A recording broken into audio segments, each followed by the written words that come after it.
Dear comrades, we are working in pharmaceutical industry, Indian pharmaceutical industry, for which we can definitely take pride. We can feel proud of it because it is one of the industries in this country which has many glories also. The pharmaceutical turnover in the year 1947 was around 10 crores, but today, because of the sweats of the medical representatives and those who are working in the plants, the turnover of the industry has gone around 4.7 lakh crores, which is not a simple achievement. With this, we are able to contribute to the tune of 1.72% to the GDP of the nation. This is one thing. Along with, we should also know, when the country got freedom, we had around 200 companies, mostly dominated by multinationals. And today we have around 10,500 companies engaged in marketing as well as production. And there are other companies who are also engaged in promoting only pharmaceutical products without engaged in manufacturing. All put together, it may come around 24 to 25,000 companies operating all over the country. A few in the state level, a few in the region, a few all over the country, whatever it is. And this is making the country to enjoy the title of a global pharmacy, because we are able to export generic medicines to the tune of 27 billion American dollars. Today, in the entire world is looking for Indian generic products, which are supposed to be economical, cost-wise, and also able to provide a quality medicine. So this is another reason why we can feel proud of.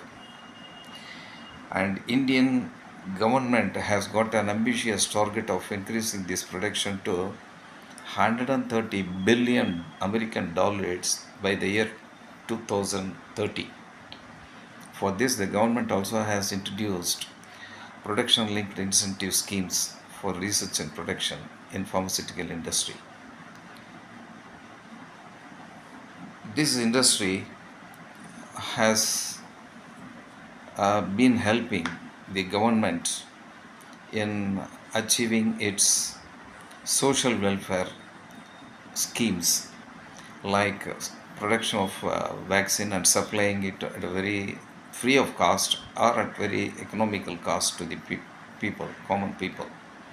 We have 3 plants, one in Kannur, one in Himachal Pradesh, and one in Chennai. They are manufacturing vaccines which are being supplied at free of cost in the government healthcare institutions. So not only for the Indian ailing mass and Indian children and the needy Indians, for around 52% of the vaccines supplied in the world is produced in India and supplied all over the world. Having seen the plus points of the pharmaceutical sector in India, we should also keep in mind certain drawbacks this sector is living with. For example, the sector suffers with manpower as well as labs to control and monitor the quality of the products being produced in the country. Now, whatever the medicine that is being produced, it is all allowed to come in the market with a self-certification. So this is one drawback. One of the demands we have with the government since long is that every piece of medicine that comes out of the manufacturer should be certified by government lab for its quality. That is yet to happen. All over the world, there is one GMP known as Good Manufacturing Practice, very specifically meant for the pharmaceutical manufacturers. This has certain specifications to ensure quality medicines come out of these manufacturers. But the problem with the Indian pharmaceutical sector is that out of 10,500 pharmaceutical units produced manufacturing units, we have only around 2000 units which are uh, confined to this good manufacturing practice specifications. This is also called the Schedule M, but we have a long way to go in ensuring that every industry confines to these specifications. We have hardly 8 labs belonging to the government all over the country. For example, for Telangana and Andhra put together, we have one factory, one lab, which is well equipped to test the drugs that is sent for a drug that are sent for analysis. You know, drugs are being taken for test in random, and they are being sent to these labs. But by the time they get back the results, most probably the bats, but the particular bats might have been sold out. It is also a matter we should keep in mind that the gigantic growth of the pharmaceutical industry was possible because the Indian government came out with the public sector manufacturing companies in pharmaceutical industry, like Indian Drugs and Pharmaceuticals Limited (IDPL), Hindustan Antibiotics Limited, Bengal Chemicals, and so on. These companies were manufacturing quality medicines and quality raw materials also, and supplying at a very accessible cost to the ailing mass. Because these companies could produce medicines, I mean, especially raw materials, at a very economical cost, many Indian companies could get into this sector and manufacture medicines for the consumption of the ailing people. As a matter of fact, India has got enough scientists and enough technocrats who can produce every drug. But the problem is, Indian government had to succumb to the pressure of the world countries, powerful countries, and the world community to make certain amendments in the Indian Patent Act. Another reason to feel proud is that India is manufacturing to the tune of uh, some crores of worth of active pharmaceutical ingredients. We are the third largest manufacturer of active pharmaceutical ingredients, which we are using for our industry and also exporting to other countries in the world. Though we feel proud that we are the third largest active pharmaceutical ingredient manufacturers in the world, it is also a fact we should keep in mind that still 72% of active pharmaceutical industry ingredients needed for our manufacturing units is being imported from China. The growth potentials of our pharmaceutical industry is such that India has attracted to the tune of 11,900 crores by way of foreign direct investment.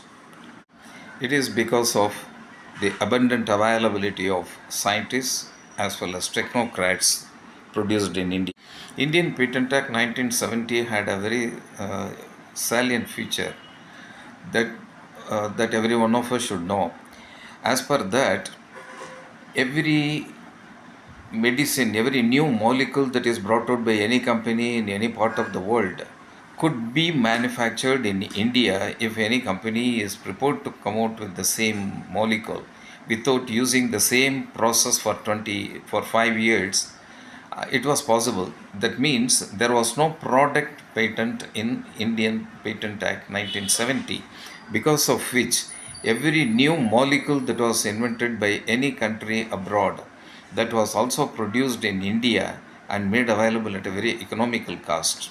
This was very significant and very important because, for example, a new molecule produced by the by any multinational company was definitely costing more, exorbitantly more. But Indian company could make it available at a very economical cost. Uh, Anti-cancer drug being marketed by Bayer, which was costing around 3 lakhs and odd for one course, was produced by Natco, an Indian company, and sold for just 8,000 rupees. So we have the ability to manufacture, but by succumbing to the pressure of the world countries, we had to change the act. Now we cannot do that. We have to wait for 20 years, 20 years period prescribed in the Patent Act. These are the few glimpses of our own industry in which we are engaged. But there are many more things to know, and in the coming episodes, we shall see what is our position in this industry.